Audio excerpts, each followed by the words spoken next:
As we've just seen, drugs make your problems go away. So make it the best day possible. Remember, it's drugs that counts. Take one and take a chance.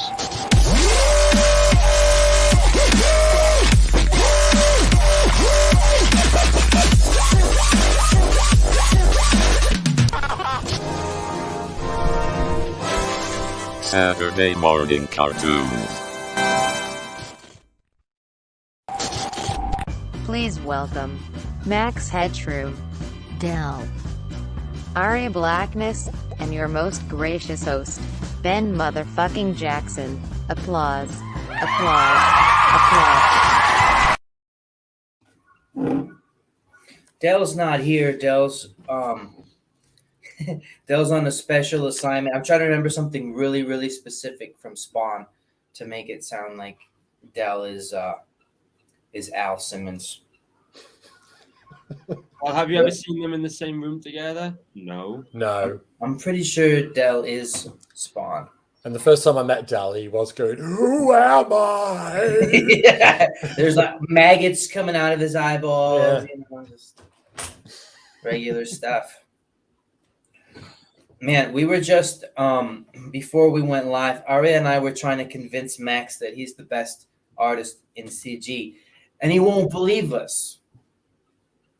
But it's obviously true.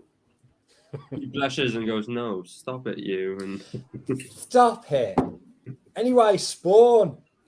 Spawn.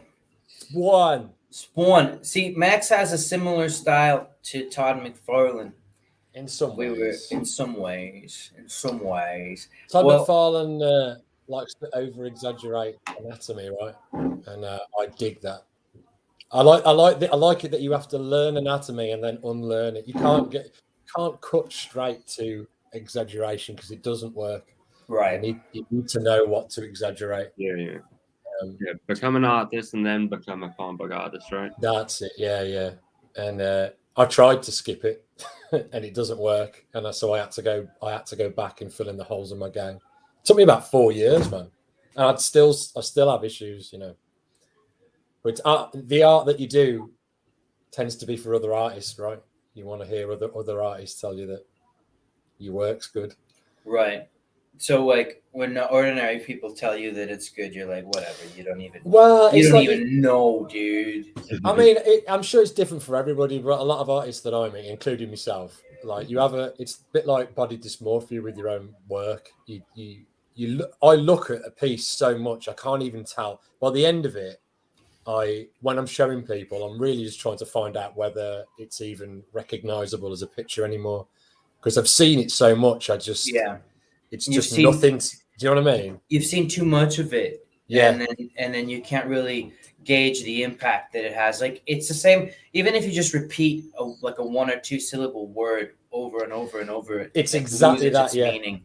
Yeah, it's exactly that, but in sort of optical form. So it just blows my mind so thoroughly. It's like optical soup. I have to put it away for a couple of days and then come back to it. You know?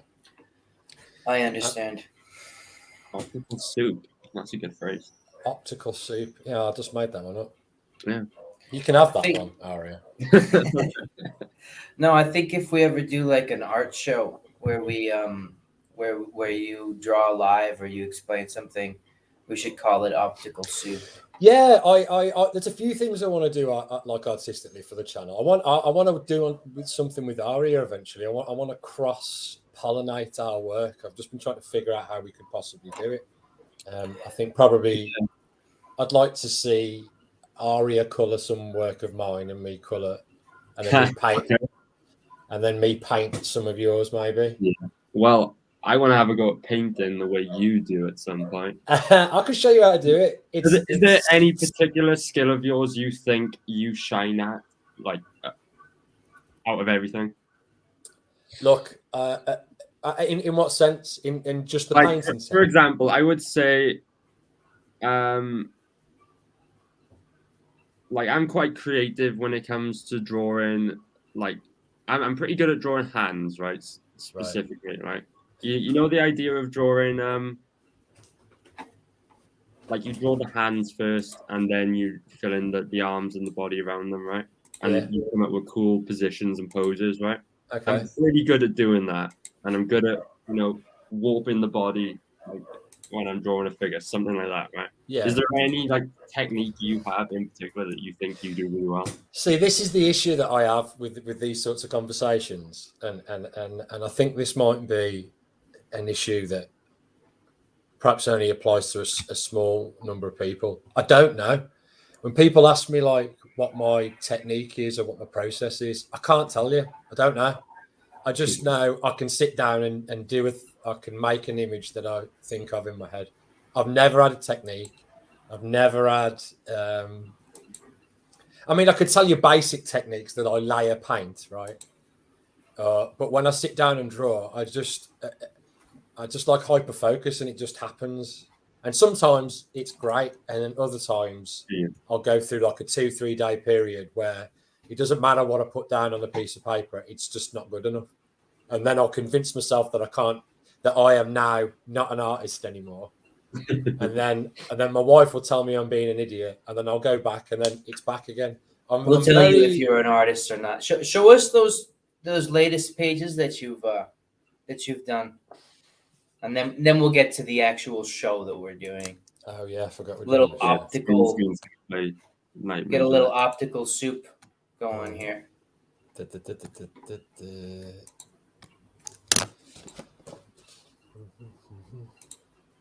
There's some paintings. Optical soup. Optical soup.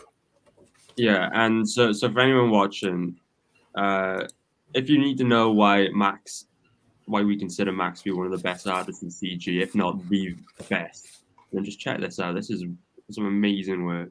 I want to put these pages as tiers. That one should be the pin, the print. Yeah, I'm proper pleased with that one, which is rare for me. I like the transition of the colors. We should make that total accident. Yeah, we should upgrade that. We should update the campaign with that one being the print, and the two paintings where they've got blue and sort of red circles in the middle. I think we should sell those together. Those are kind of like bookends. Give it a crack. I think they ought to go on someone's wall together. I mean, throughout the book, you're going to find there's a lot of contrast between the colours, sort of the reddy, fiery colours and the blue, and that's because they're two opposites of the same coin, jostling for position in the same way. It's another sort of optical representation of the story, which is what's happening to Roken. And I'm trying to fit in as many layered aesthetics that represent the story as I possibly can. It's fun. Cheers, Jordan. You're a legend and all. Jordan is a legend. Thank you. Anyway. Well, yeah, we should talk about shit. Let's get on with the Spore. We should talk about Spore. I may have over done over my homework for this because I watched the series and then I watched the film. Oh, I didn't watch the film. No, I have actually never seen the film. Oh, mate, look, listen. When it first came out, I liked the film for totally different reasons than I like it now. One, it was because we were starved of superhero movies back then. And it did have some forms of potential, although it was a bad film. And Leguizamo's portrayal of the clown, I thought, was pretty good, actually. It stands out, right? But it is a bad film, yeah. It's a bad film. Nowadays, I think it fits quite well into the so bad it's good category. It's good fun in that way.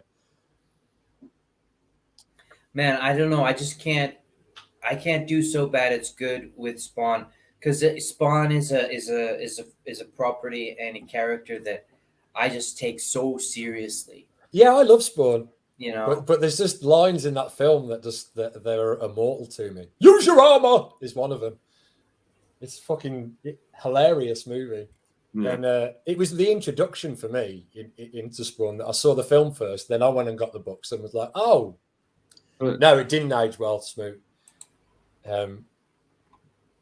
Yeah, from what I've seen, but that's why I like it, I think. And I tend to be able to get the so bad it's good kind of movie. So maybe I think you'll enjoy it.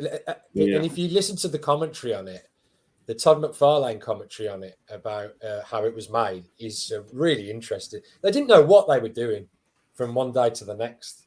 And the film happened in the way that it did because they just were running out of money. So they just made up an ending. Have you guys seen Todd McFarlane talking about a potential new Spawn movie where Spawn? I've been following that closely, and McFarlane's concept, I think, might be a mistake because he wants to do like a horror movie where you don't see Spawn, and it's sort of like the implication of Spawn's presence that's supposed to freak you out. Yeah, he wants to do Jaws with Spawn. Yeah. Jaws with Spawn sounds cool, right? It sounds like a unique idea, but it's a superhero movie, and I assume that he wanted to do it that way because it was an answer to having an extremely low budget, and the way you get around having a very, very low budget Spawn movie is by not having him in the film very much. Yeah. And I do wonder because Spawn, there's elements of Spawn's design and story that are sort of tentatively linked from to Hellraiser, right? And when you think of Hellraiser, you think of Pinhead, but Pinhead was only in it for like 5 minutes. He's not in that film a lot at all, and yet he's the standout character. I think it could probably be done, but if you're going to go to the cinema looking for something that's like the comic book, you're going to be disappointed because I think it would be a mistake to minimize the Spawn on screen. I don't even think that was a good move with Godzilla. No, I mean that's what we're there for. We want to see the giant lizard, don't we? And when we watch a Spawn movie, we want to see scary Red Cloak. That's what we want to see. Yes, yeah. But I mean, I don't know if it's going to get made. It is. It isn't. He's having people involved. He's not. You know what, Todd McFarlane? I would rather see a continuation of the cartoon series than a film. So, okay, the cartoon series. Great transition, by the way. The cartoon series was more cohesive as far as having the skeleton of a real story continuing. Yes, they streamlined the first book, didn't they, for the first series? Yeah, then was the comic series. Like I read the comic series diligently, and I remember just constantly being lost as far as what the big picture was, like where was the story going. It's clear that Todd McFarlane didn't know, and I think he's admitted as much. Like it's really criminal. Like I don't like reboots, but I think Spawn could have done with a reboot at some point where they just tell the story from the beginning again. And even though that never did happen as a comic book, I think that the HBO series, for all intent Z purposes, it was that. The cartoon was rebooting the story and just telling the story and not because like it didn't work at all. Have you ever listened to an album where the two of your favorite bands collaborate and it sounds like shit? That was basically like they don't know what to do with each other. That was basically for me, Alan Moore and Neil Gaiman writing Spawn.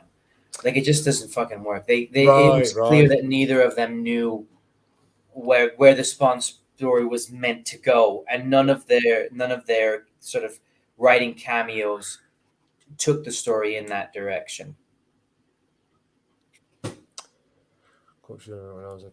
Yeah, it was. Yeah, it absolutely was. I think I was. I think I was about 17 at the time of the film coming out, and I was doing it was my first time at college doing graphic design, and I remember a friend of mine bringing in a bunch of the books after we went to see the movie the night before, and he was like, "Now this is real Spawn," and he sort of laid out all of Todd McFarlane's work on the desk. It blew me away. For some reason, I was obsessed with the way the dude drew hands, because he has this very interesting, everything's very like bendy. Every knuckle, like every line on the fingers. Yeah, and everybody's got a giant nose and stuff like that. And I was, I really like that style. Alan was always really great at caricatures, right? Like, yes. Yeah, that's right. Really expressive, and you can tell that people's personalities from their face. It's somewhere in between that house style and a caricature. That's it. That's exactly it. And it just looks better for it. It just you can tell it a mile off, you know. I like it.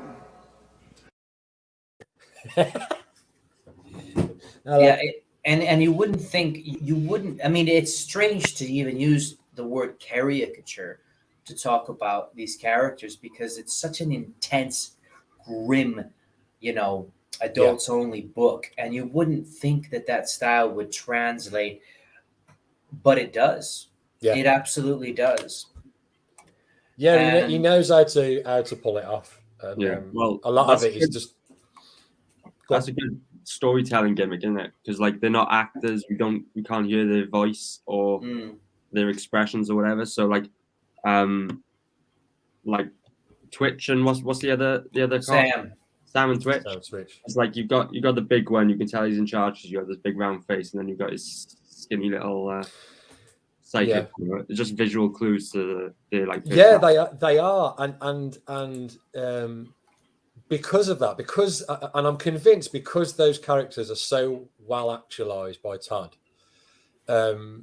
When they took it over to the animated series, like 95% of the voice acting in that is absolutely perfect for the character. Twitch sounds exactly like Twitch should sound. Sam does. Spawn, what's his name? Keith David is the perfect voiceover for Spawn. The perfect one. Like, I can't imagine it being anybody else. Like he embodies like being a big scary badass, and sort of vulnerable at the same time. And he's funny when he threatens the clown, but he's just got the perfect voice for it. Yeah, I mean, one thing that I really want to highlight is Sam and Twitch in the show. The voice acting, I think, was spot on, as you said. Let's have a look at that. Oh, shit. God damn it. It's not that big a deal. Sir, I've got it. The Alley murders, Stevens, the whole ball of wax. Well, don't keep me in suspense. Spit it out. Extortion. Stevens recorded a cellular phone call between an unknown individual and Senator Scott McMillan. McMillan? Yes, sir. McMillan, as it turns out, has an illegitimate son who happens to enjoy dismembering little children. Oh, man. McMillan's been pulling strings covering for the sick bastard. Way ahead of me, as always, sir. Stevens planned to sell his story to the Washington Post. An attempt to blackmail McMillan obviously failed, putting Stevens' life in danger. So Stevens goes underground long enough to make a killing on the media merry-go-round. McMillan tracks him down, gets some wise guys to punch his ticket, along with the reporters. In a nutshell, sir. So our preacher wasn't a child killer after all? No, sir, he wasn't. So you were right. So what? You got a name on his pus bag? Yes, sir. His name is Billy Kincaid. Great work, Twitch. Thank you, sir. Your praise makes it all worthwhile. Yeah, whatever. But now it's time to get busy with what I'm good at. I want every officer brought up to speed on this thing pronto. Because this guy's ass is going to be mine, dead or alive. You got me?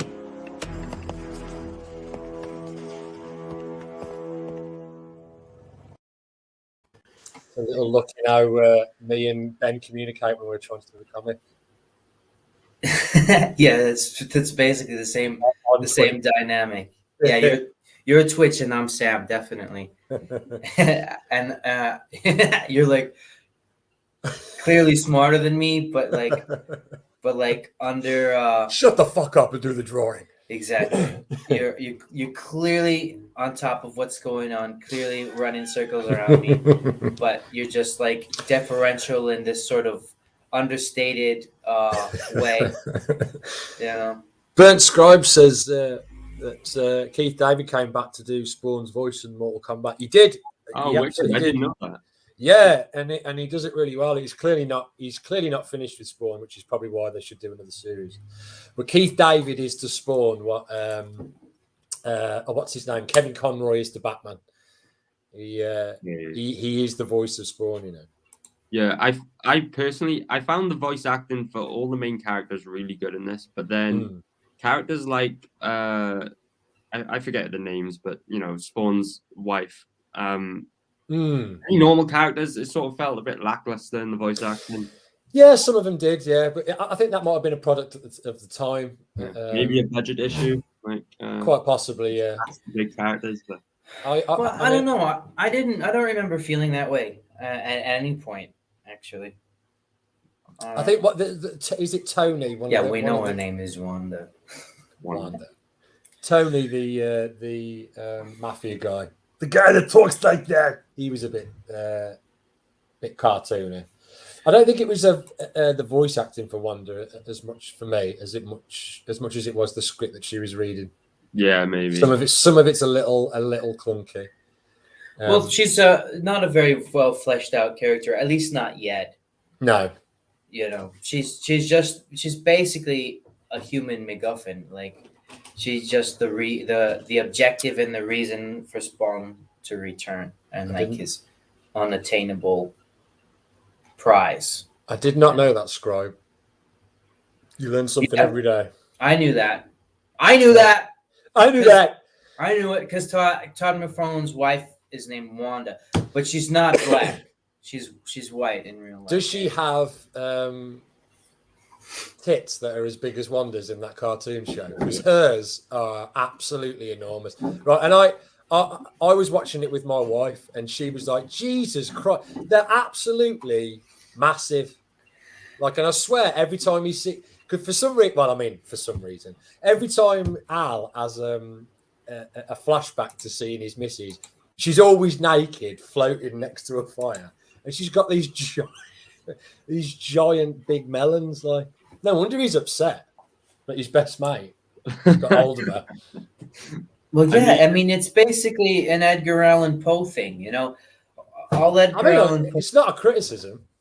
Yeah, but I mean, the thing is, like, it sounds funny, but it's really true. Like,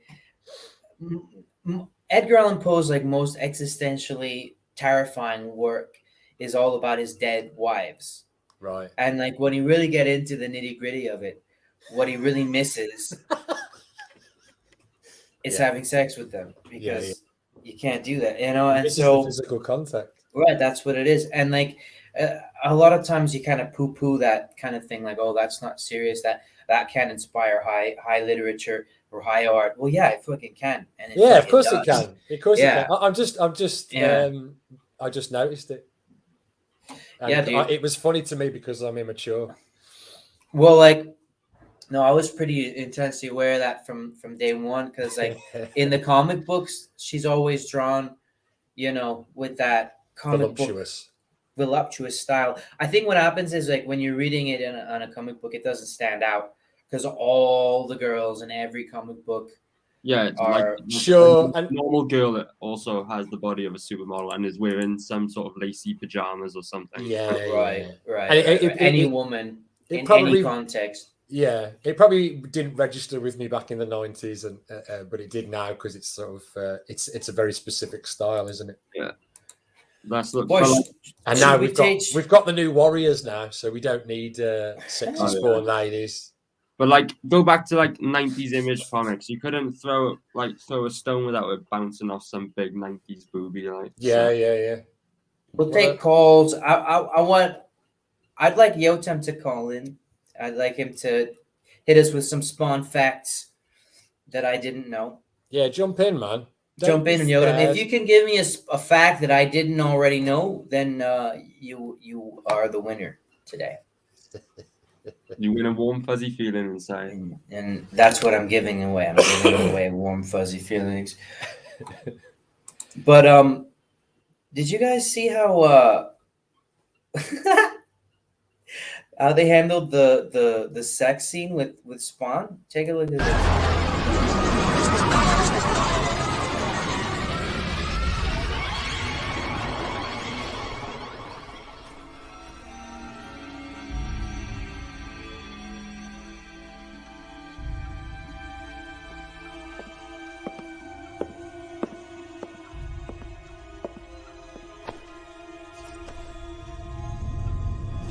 I'm sorry, Wanda. I'm glad you came back. What is it? What's wrong? I don't know. For just a moment, I thought I saw them. I will always keep you safe. I love you, Wanda.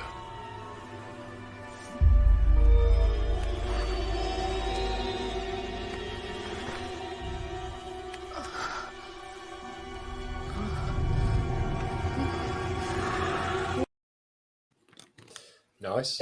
That's called rape, Spawn. Yeah. He raped Patty Mayonnaise. Yeah. Very inappropriate. Doesn't she become pregnant by him? Yes, and it's revealed that was Malbolge's plan all along, because it isn't actually. If you have to be careful about this, like the body of Spawn, the necro reanimated zombie body, that isn't even Al Simmons' body. No, so the series, like, it throws up that question quite a lot. Like, is Spawn even Al Simmons really? Because he finds his own dead body in the grave, which means it's not the same body. Yeah, he's reanimated, burnt body. He's not the same body. And I suppose you could say it was his soul, but he doesn't seem to have much memory of who he is. He's full of holes. So he's a different person, sort of psychologically and physically. So he's almost like a Hal clone of his former self. My interpretation is that it is the same person mentally and spiritually, but it's not the same body. Sure. And I think the sort of that's one of the horror tropes in that, because I think part of the fear that people have of dying and of the afterlife is the separation from the body. From the body, and the never again having it reconciled. Of course, as an Orthodox Christian, I understand that because of Christ's resurrection, all people's bodies will be resurrected. That may seem like an irrelevant point to throw in, but it isn't, because what's so scary about the story is because I think at some deep level, human beings know that to separate our consciousness from our body isn't us, and that's the case for Spawn. But actually, Malbolge gave him a body that was fertile, even though he was actually unable to have kids. Sure, yeah. That and he gave him his burnt body back as well. Sorry, Harry, what was you saying? No, I was just agreeing with you. Yeah, carry on. Yeah, he decided to give him a body that was that physically represented how Al looked, post burn. Right. So he really did torture him. He didn't have to do that, And he knew that sooner or later, Spawn, Al would get good at using his powers and that Hellspawn body, and he figured that he would have sex with Wanda, right? Because he wanted that body to impregnate her. Because it's basically, think about what he is. He's a Hellspawn, so it's basically everything that body is designed to do is meant to benefit the devil's purposes on Earth, including impregnating Wanda, because she gets pregnant with the twins that are like the harbingers of Armageddon. A great idea. I don't think executed well as far as that story arc. But in the comic or the series? In the comic, because the series doesn't get that far yet. No, like that would have been maybe the next season.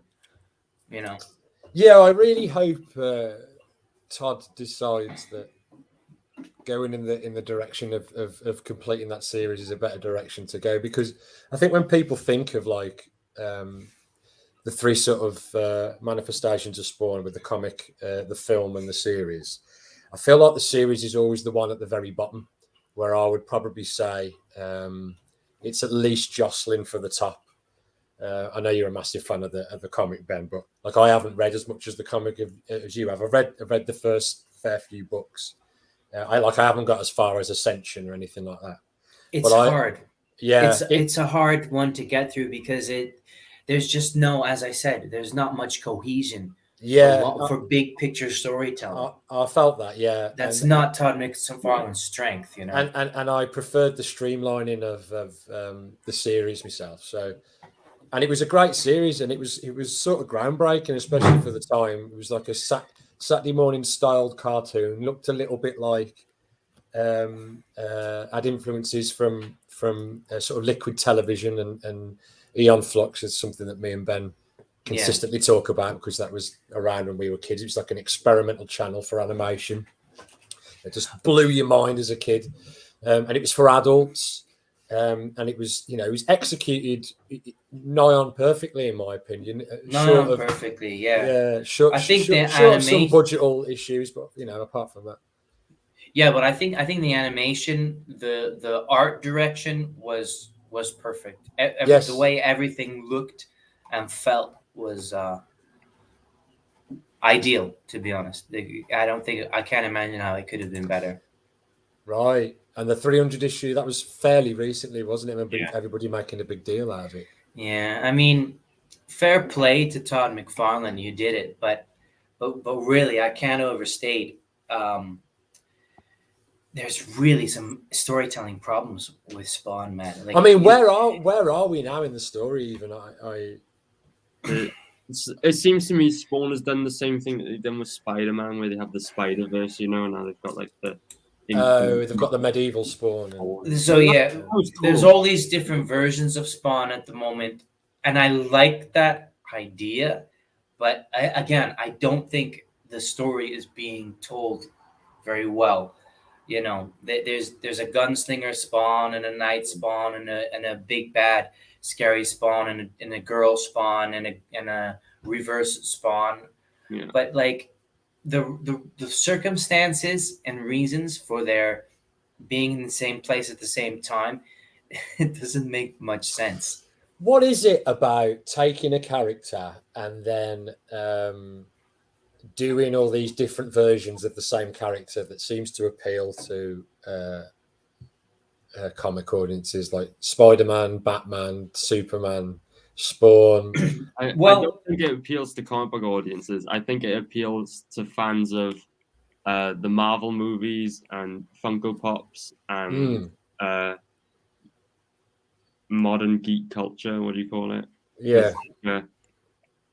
Well, I mean, for Spider-Man, I think it's about people going to see movies in the theater. But with McFarlane, I think, or with Spawn, I should say, I think it's toy sales. Yeah, you think that's what it's down to? I think so, because first appearances.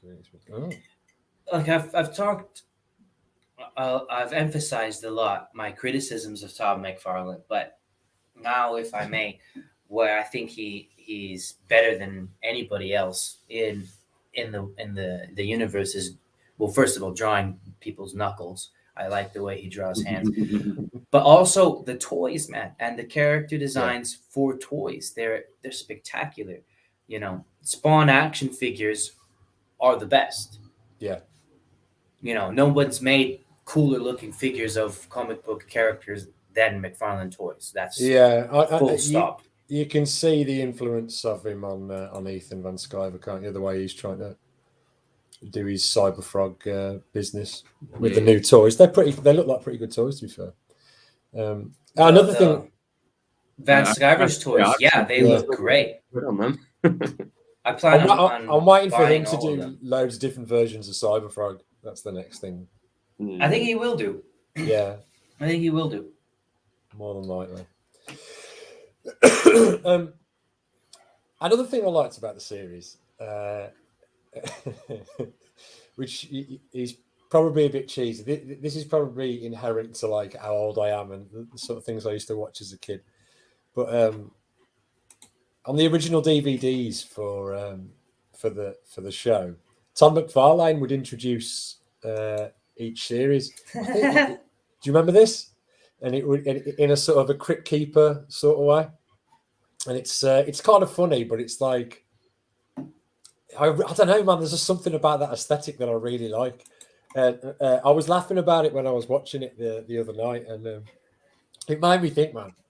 If we ever do like a Roken or Arya gets to do a tailless animated series, just starting an episode with one of you at your work table like that and going, "Oh hi, didn't see you there," and then just talking about the character till the episode come. I could proper imagine that, man. But this the idea of what you pair doing that just really made me laugh. It's so funny. It's such a 90s thing to do. We'll get the guy that drew it. The devil's offering you a deal, but you can't think. Split second, you gotta make a decision. Would you make the right choice? I'm Todd McFarlane. Yeah, dude. Those are crazy. Those are crazy. Like they're cringe, man. They're super cringe, but I don't know. It's all right. I like it. Yeah, I like it. It's something I like. It starts off because he's obviously in a warehouse, and like in the warehouse, there's a cardboard box, and someone's just spray painted Spawn on the box. Like, so, is Spawn in the box then? I don't like. It doesn't make any sense. Requires assembly batteries. Yeah. There's a tiny little Spawn in a cardboard box.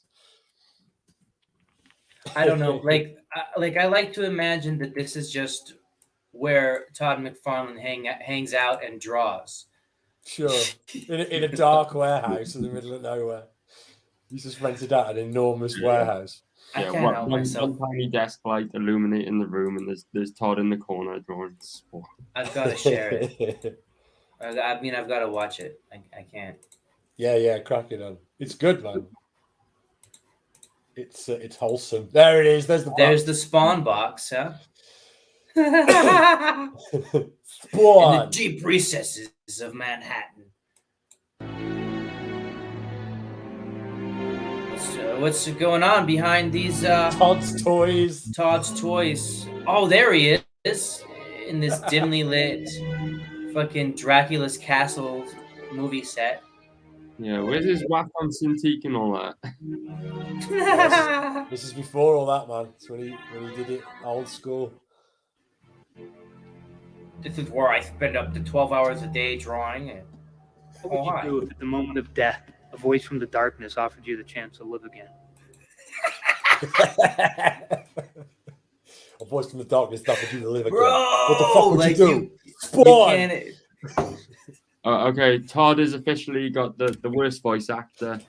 Oh mate, it's perfect though. Like it's fucking perfect. Like if he did it well, I'd probably like it less. It would be funny if they recast Todd to play Todd in the intro. Yeah.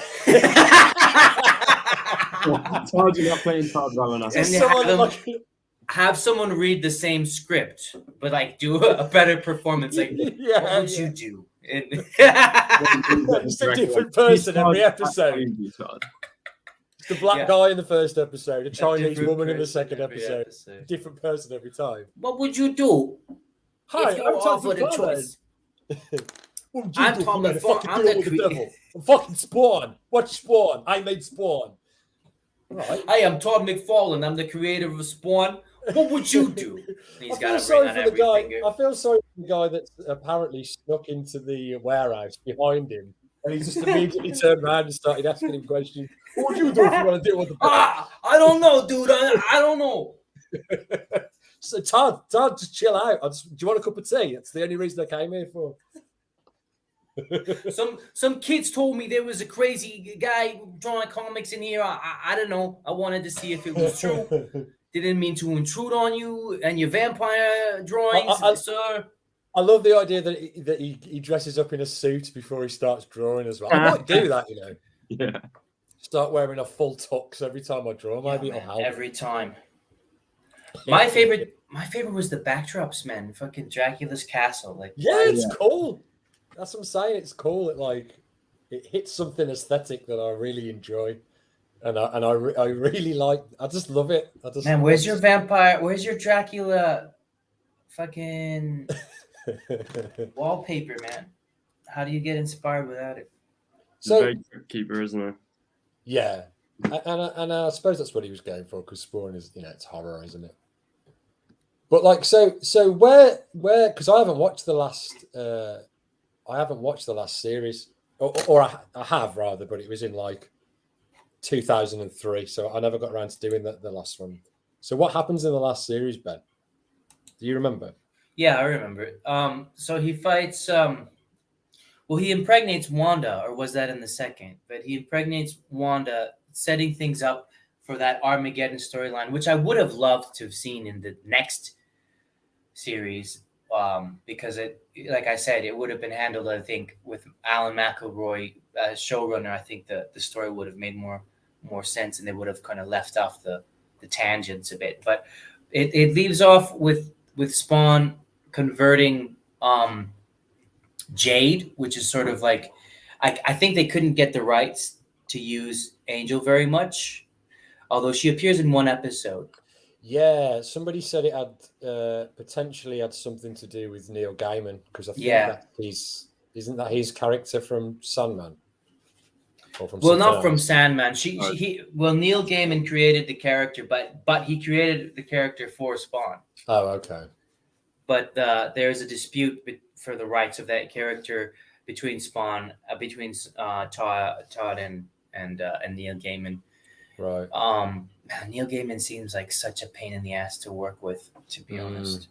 But anyway, so she appears very briefly just to sort of introduce the concept of angels as assassin nemesis for Spawn. And so there's one, he dispatches one of them, which is a vampire chick. Let's take a look at that. My favorite kill in the whole series, in the whole show, was this one right here. Heaven sent a girl to kill me? Is this the best they can do?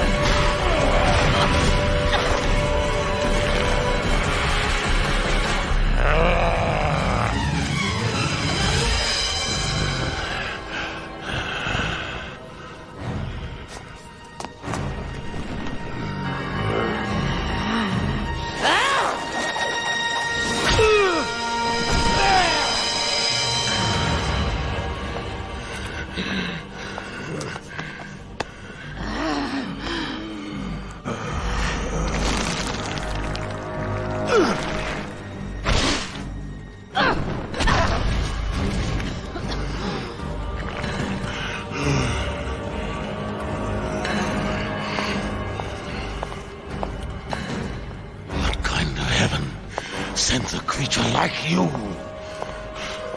All the rules have changed, Hellspawn. Heaven wants to win.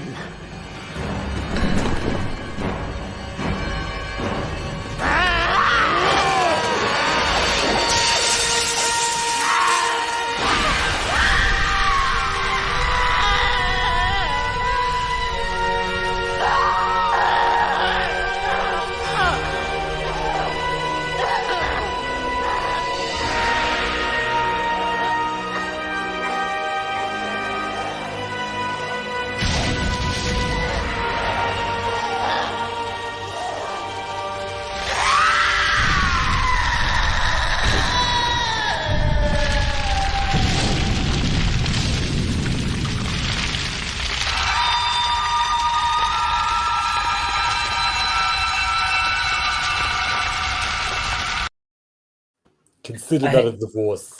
I had to leave that scene until the end so you can see that part where her eyeballs melt and float out of her skull. The animation in that series looks way slicker than the first one. They've definitely taken on more of an anime feel. I don't know how I feel about that. Like I like both, but I like the some of the small inconsistencies in the first series and the visuals. I think it like serves the story like a lot better. I don't know. Maybe that's just me. I like things that are imperfect. Yeah, I know. But the thing about the anime style is that it lends itself really well to fight scenes. Yeah, it does. Yeah, and that's pretty important. And I feel like the third season has the best fighting. Yeah, like that just that little skirmish there compared to what you see in the first series when they're having a fight. A lot of it's like a lot of trickery where you just see the chains go whoosh, whoosh, and then you just see someone's arm breaking. Whereas and that's okay. Yeah, that's okay. I don't have a problem with that actually, but if you want something a bit more titillating, if you want like a fight between Spawn and a vampire, you're going to want to see the struggle a bit more, aren't you? Well, I think Spawn's strength and and this is really where you can see that Spawn, more than any other character, was the biggest inspiration for what we're doing with Rokon. Yeah. Is in the versatility of his combat because he can use just his cloak to mess things up and kind of attack you from the shadows as like this ethereal being, like a twisted Doctor Strange, or he can fight you physically, hand in and tooth and nail, and with a sword or with guns or whatever. So like Spawn can do it all. He's got the muscles and he's got the spookiness, So there's a 1,000 different ways that Al Simmons Spawn can fight against an enemy, and I love that. So I like all of it. Your question was what happens in the third season. I think what we see in the third season is sort of a configuration of all of the allies of Spawn kind of coming together, which would speak to them having to unite against some greater threat in the upcoming season. You see Spawn kind of, once he's gotten over his blue balls, he kind of moves on a little bit and accepts the fact that Wanda and Terry are together. And then immediately subsequent to that catharsis, you have Wanda and Terry sort of realizing that Spawn is their ally because he saves their life, and like understanding that despite how scary this ghost thing is, it's actually one of the good guys, or at least it's looking out for them.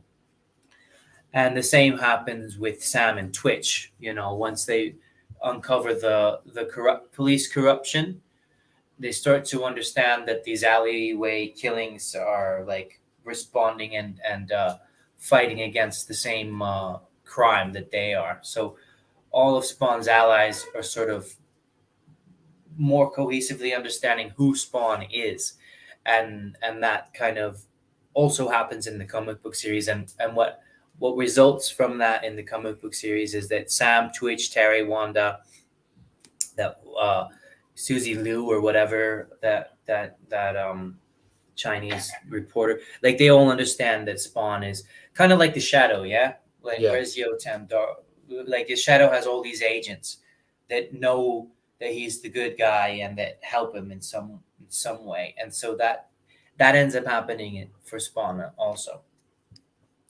Cool. I totally agree, Jordan. That's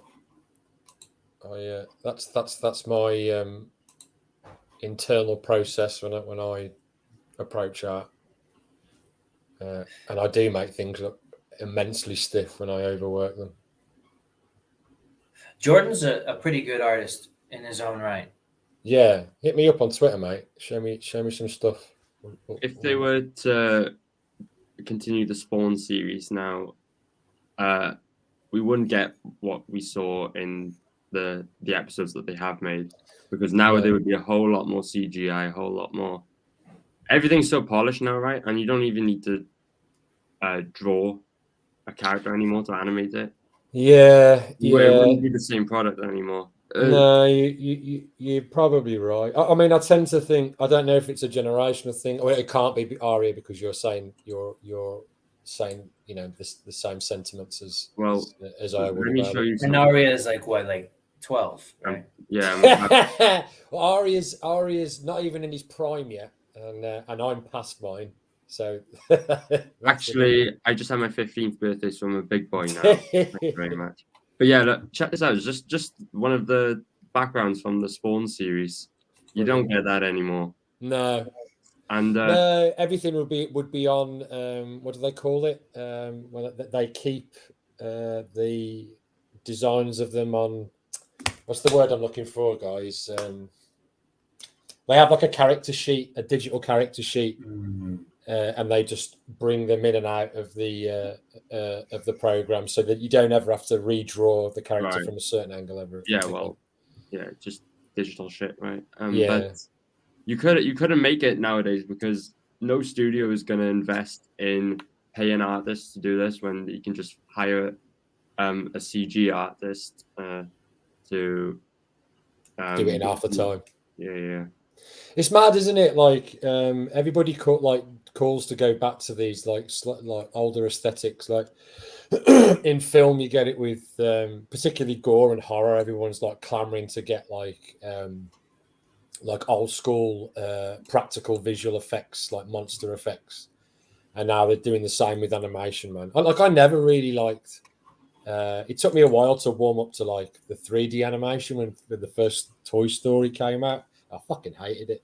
I can see the merits in some of it now, but like even when you go back to traditional, quote animation, it's not really traditional. It's done on a computer where once you've drawn certain shapes, you can tween, and it does make it easier and quicker. So I understand it.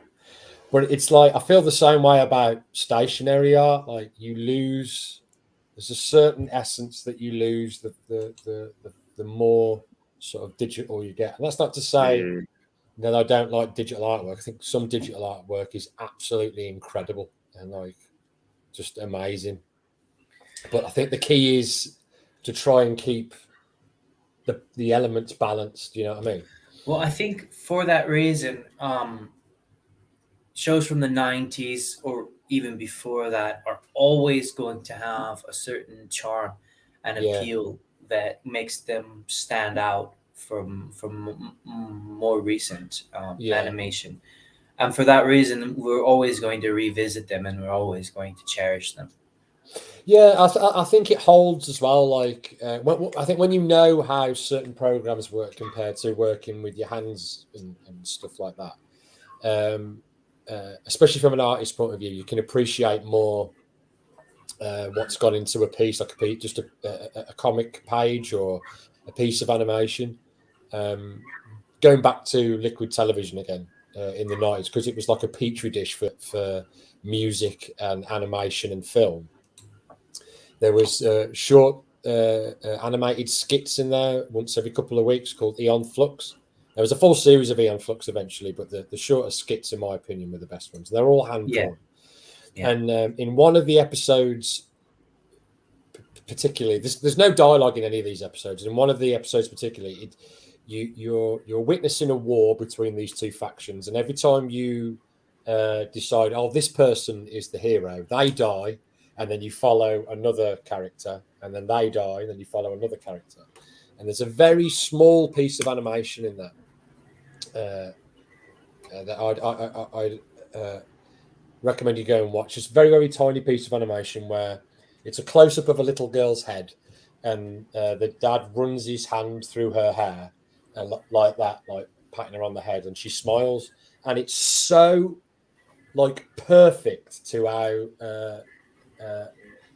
a face expresses. It's like it's perfect.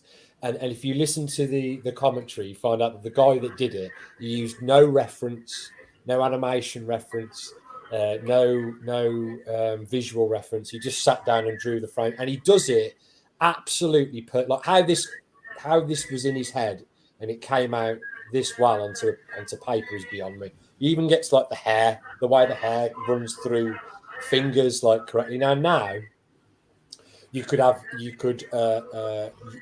reference video footage and overlay your animation over the top to make it more realistic. My heart, it hurts. I didn't mean to do that, but that's how I feel about it. Yeah, my heart hurts. But yeah, so that makes me appreciate like the traditional styles more. But I might be a dinosaur, you know. Well, gosh, that's a lot. Oh, I've got one of these guys. Can you hear the aguacate man on the street? Yeah. Well, if you want some aguacates, now's the time. Go out and buy one. They're cheaper. They're cheaper than in the store. Keep it down. We're streaming. Talking about Spawn here. Just gonna send it. Oh.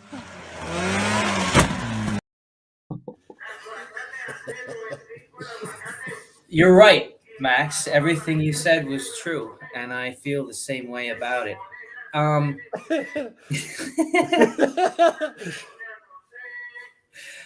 mean, yeah. Like, the thing is, when you hand draw things, you get more spirit, and you get more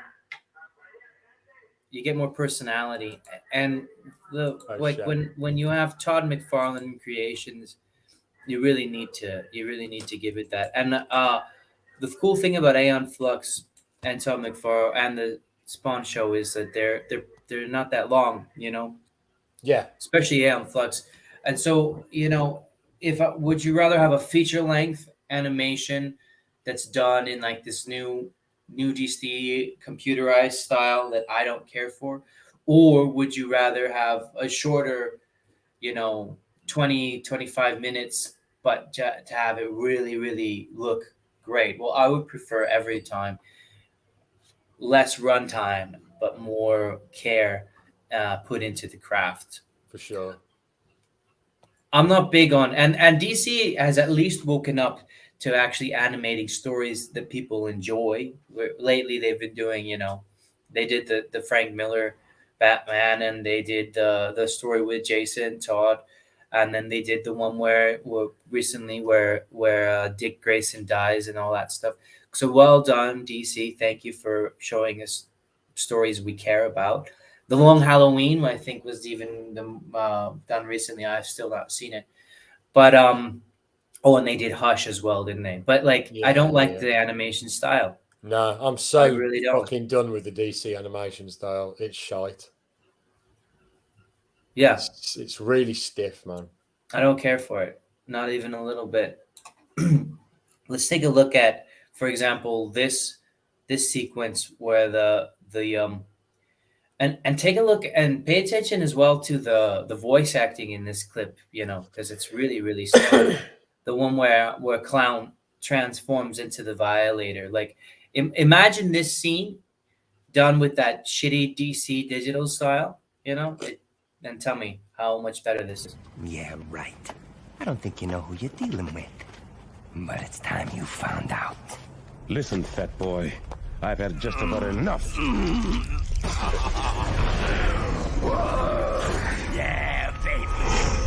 Woo! Right there. That's how Daddy likes it.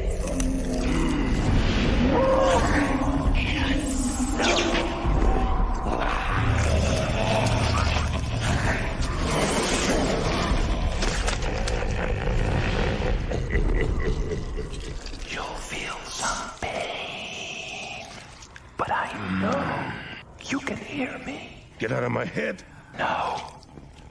It's how us children of hell communicate through telepathy.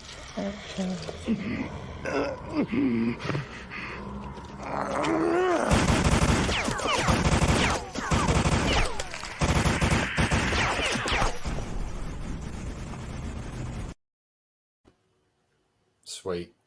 I'm glad you brought that up. That's one of the best scenes from that series. Yeah, it is cool, man. And the discarded head of the Do you Clown. have the like very next bit where he pulls him through the ceiling and then he grabs his feet and yanks him down. Get with the fucking program. That like visual of you know, everything's in color, then he pulls them down and then everything's red while they're inside the chair. That's really cool. Yeah. very stylized, and I like that a lot. Yeah, I agree, Aria. That is a cool bit as well. Everything's red inside the church. Yeah.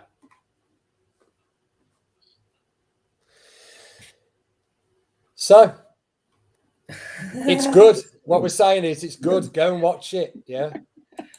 Read the comic. I have watch a the bunch film more for dubious video reasons. clips. But I don't on think then. I'm going to show them all. What you got? Well, I will show. I was just reading the comments. Stream what suspended. are we talking about? Stream suspended. What? What is? It'll be back up in a minute. Or whatever. Anyways, people. I like this scene. Well, like imagine that transformation done by DC. It would look like really shitty. Like even the mutants in the Dark Knight, Frank Miller's Dark Knight, the mutants looks like shit in the animation. You know, so imagine a fucking demon. Hang on.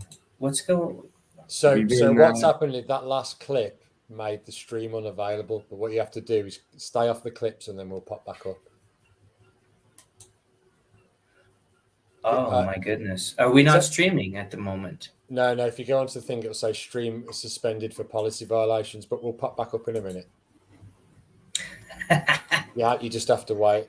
Does that mean we can't show video drops anymore? I wouldn't do any more, no.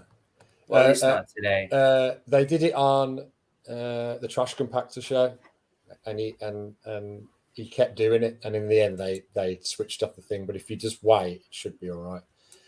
Trash Compactor show. We're back. There we go. We're back. Are we back? Yeah. All right. Here's another clip from. Yeah, sorry about that, guys. We got smacked on our asses for showing too many clips. So that's it for the Spawn clips. I think they're too long is the thing. Because this week's clips I left really long to kind of give you an immersive effect of getting in that aesthetic. But do you know what production company owns the clips? Owns HBO. Right. It might just be HBO stuff. It might be. Because apparently you have trouble with Warner Brothers stuff as well.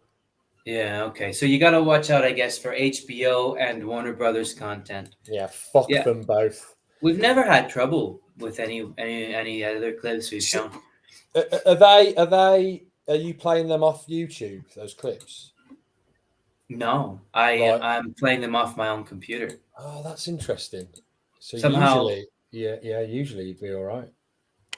Well, but you know what? I did play a little bit of YouTube today with no, I don't think it matters. I showed the Todd McFarlane warehouse. Yeah, we didn't go off then. We went off on the last. We didn't go off on that one. Yeah, I think it's just they could tell somehow. I think from now on we'll just have to act out the clips. Right. Yeah. And wear costumes. Yeah. All right, you can be Violator and I'll be Spawn. It's down to two. Ben can play the church. I'm the church. I just got to be red. Church. Yeah. I just got to put a red overlay. It's one of two possibilities. I mean, it's either there's just the HBO is more shitty about it, or it's the fact that the clips were longer, and so some kind of program was able to pick up on it because they went on for too long. In the future, we'll do really quick clips. Yeah, about 1 second long. Yeah, exactly. Right. So we're all agreed that the series is ice and you should go and watch it. It's a product of its time, but you wouldn't get something made like that now, which is unfortunate. Maybe in another 10 years in the future when everything's not weird. Well, I'd like to see more of this kind of animation done today. I think DC is moving in the right direction of at least doing stories that people care about, but it's a tough thing. It's a tough sell to get people to make good animation because it's not really cost productive. Yeah. There's so many easy alternatives now that don't make for good shows. But I mean, we're talking about this decades later, and we'll always love this show. Yeah. Flawless show. Like 20 years old, something like that. It's old, man. It's older than Arya. And it's still it still holds up. Like every time I watch this, I enjoy every second of it, every minute of it. And there's so much inspiration for Rokon behind Spawn. Yes. And something I really like was when Spawn overpowers Chapel and like disfigures him so that instead of painting a skull on his face, it's his actual skull that you can see. I love that. Another part that I like with Chapel is where he has that post-coital breakdown and starts saying sorry a lot. Do you remember that bit? Yeah. Sorry! I'm sorry. And he kind of goes insane and he's just kind of chained up by the police. Which, by the way, in real life, police can't just detain a criminal without a trial like that indefinitely. But, whatever.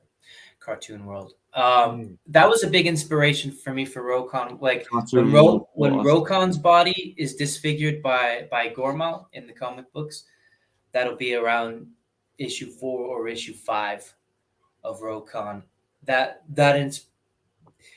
Spawn disfiguring Chapel and marking his body so that he can never hide and never deny who he is and what he's done. That was the inspiration for what happens to Rokon. So Max knows what there. Exactly, it's always there. Max knows what I'm talking about because he's privy to the story and to the script. No one else knows what I'm talking about. I didn't realize Spawn was such a big influence on Rokon. Big time. Massive. Big time. This is the good thing about you've done an inspiration. This is just my opinion, by the way. I feel like you've done an inspiration correctly. If the thing that you the concept that you end up completing is mostly unrecognizable to other people, because then it's a nod and not a rip off.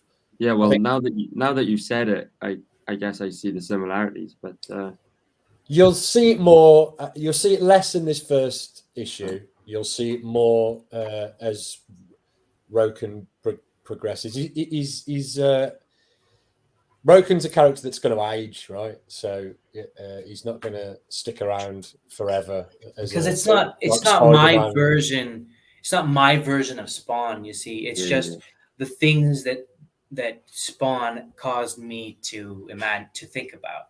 Sure, you know what I mean. Yeah. You took the elements of Spawn and then you added them to the narrative that you wanted to tell, and then I did the same with the aesthetical side of it, and then you end up with something that's got the seeds of something else in it, but has bloomed into something completely different. Right. That's cool. That's what's called a nod and not a rip off. Exactly. Yeah. We ain't rip off anybody.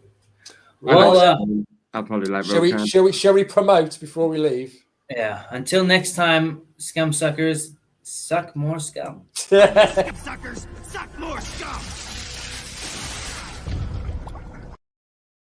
See that one? No one cares. No one cares about Spider-Man Unlimited. No one's scum. No one's protecting Spider-Man Unlimited copyright. Aria, do you want to push Taylor's? Yeah. So check out Taylor's. I'll be on. What's it called? Okay, we'll do. Bye. I'll be on CromCon tomorrow, 7:30 p.m.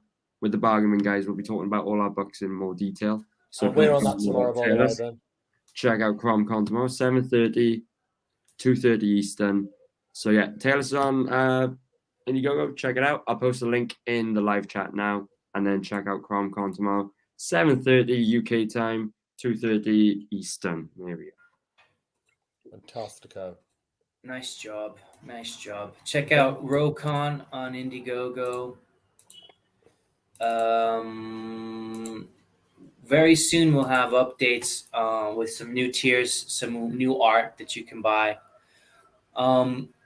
These are still available. The playing card paintings, the Preston Acevedo painting. Rokon on Indiegogo. I'll put that link as well. And Max, if you want to show those paintings one more time, mate, hold those up for the people at home. Bear with me. Let me sort this cam out.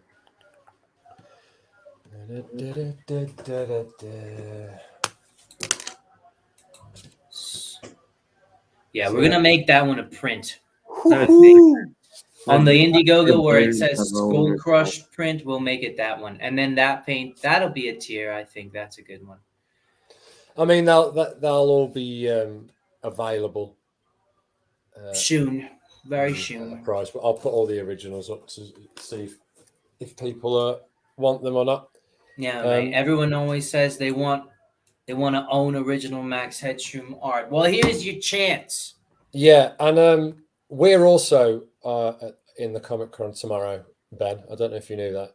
I didn't know that. We're on right after me, I think. Yeah, so we're on right after Aria. Hop on. What time are we on? I will. What time are you on, Aria? I'm 7:30 till 8:30, so you'll be 8:30 till whenever. 8:30 what? From where? But UK time, so you'll be 3:30 Eastern. Yeah. So tomorrow afternoon my time. Okay, cool. Yeah, you'll be saying. And what else? There's one more thing. Oh yes, the Snub and the Slobs is another show on this channel with Chris and Justin, 7:30 in the UK. Hop on. I think I can't remember what we're doing next Wednesday. We're doing another shit horror film. It's fun, man.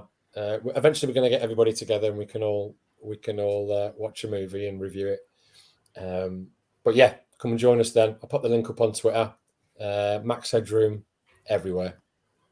Subscribe to Max Headroom. By the way, when you search on YouTube Max Headroom, this cunt goes, "Did you mean Max Headroom?" And you gotta go, "No, asshole, I fucking didn't want to," and click on Max Headroom. So really, it's necessary. That's right, Von Smoot. Thanks, man, Smoot. It's necessary that you subscribe to the old Max Headrooms on the YouTube. Good old Smooty pops in on Snub and the Slobs as well. Yeah. He's always got the knowledge. So cheers, man. Yeah, tune in on Wednesday. Every Wednesday, Slob and Snobs, and every Saturday, Smatterday Croning Martins. So we'll see you next time. Thanks a lot. Nice one. Ta-da. Ta-da. Gumsuckers. Let's end with the video here. Do it. As we've just seen, drugs make your problems go away. So make it the best day possible. Remember, it's drugs that counts. Take one and take a chance.